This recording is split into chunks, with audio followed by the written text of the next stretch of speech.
चा प्रसंग आठवा. आग्र्याच्या प्रसंगामध्ये राजा शिवछत्रपतींना कैद करण्यात आलं. आता सुटका नाही, बंद करून ठेवण्यात आलं. खान सोडत नाही. मग बाकी बुद्धीचा वापर केला माझ्या राजा शिवछत्रपतीनं. आजारी पडण्याचं सोंग केलं आणि मिठाईच्या पेटाऱ्यामध्ये राजा शिवछत्रपती बसले. मी सांगतोय संबंध लाथाळीला हा संसार. आज मुलाबाळांकरता पळता पळता आयुष्यातली 30 गेली 40 गेली. आम्हाला धर्म कार्य कळत नाही. शब्द बारकाईनं हाताळा.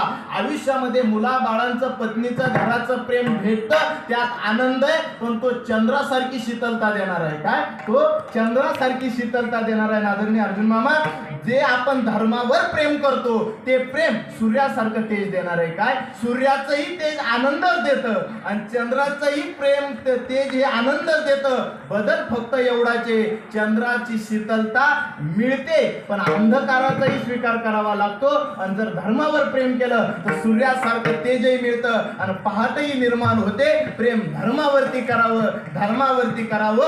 ऐकताय तुम्ही सर्वजण. आता राजे शिवछत्रपती एकटे कैदीत सापडले नाहीये. त्यांच्या बरोबर त्यांचा मुलगा म्हणजे धर्मवीर राजा संभाजी सुद्धा त्या ठिकाणी पकडल्या गेले. पण बापानं आता मुलाचा विचार केला नाही. बापाचं हृदय मुलाकरता किती हळवं असतं हे तुम्हाला सांगण्याची गरज नाही. पण स्वराज्याच्या समोर राजा संभाजींमध्ये माझ्या छत्रपतींनी जो गुंतवला नाही, संभाजी राजांना तिथं ठेवण्यात आलं. तुझ्या कर्तृत्वावर तू बाहेर येशील याची शाश्वती मला आहे.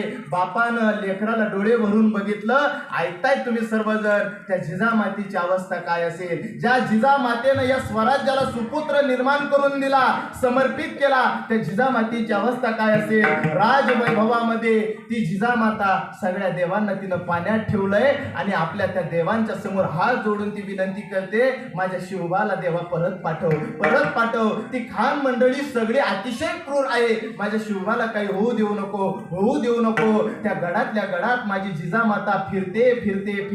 किती प्रेम त्या आईचं आणि किती प्रेम त्या असलेल्या राजा शिवछत्रपतींवरती. आणि मोका मिळाला. राजा शिवछत्रपतींनी त्या पेठाऱ्याच्या बाहेर निघण्याचा प्रयत्न केला. प्लॅन सक्सेस झाला. राजा शिवछत्रपती खानाच्या तावडीतून बाहेर निघाले. पण आता बाहेर कोणी जर ओळखलं तर परत जावं लागेल म्हणून साधूंचा वेश घेतला. सगळ्यांचं लक्ष माझ्याकडे. आतमध्ये गडामध्ये गरके देणारी ती आई नावाचं पात्र राजा शिवछत्रपतीची वाट बघतय. एक असलेला सैनिक आला. माता जिजामाता या ठिकाणी अनेक साधू आले, त्यांना मध्ये घ्यायचं का. ठीक आहे मध्ये बोलवा त्यांना, त्यांचा सत्कार करा. पण मनामध्ये राजा शिवछत्रपतींची अस्मिता आहे आणि त्या वेशामध्ये सगळे सैनिक त्या ठिकाणी आलेले. त्या सैनिकामध्ये राजा शिवछत्रपती सुद्धा होते. पण लेकराच्या आशेनं त्या आईचं मन कुठंच लागत नाही. माझा शिवबा ठीक असेल ना. माझी जिजामाता मध्ये बसलेले आहे. सगळे साधू आले. विचारणा केली जिजामातेनं, कोण आपण, कुठून आलात. सगळे जण म्हणताय अलक निरंजन. आणि सगळ्यांच्या मधून एक तेजस्वी पुरुष पुढे आला. त्या तेजस्वी पुरुषाचे डोळे माझ्या जिजामातेनं बघितले.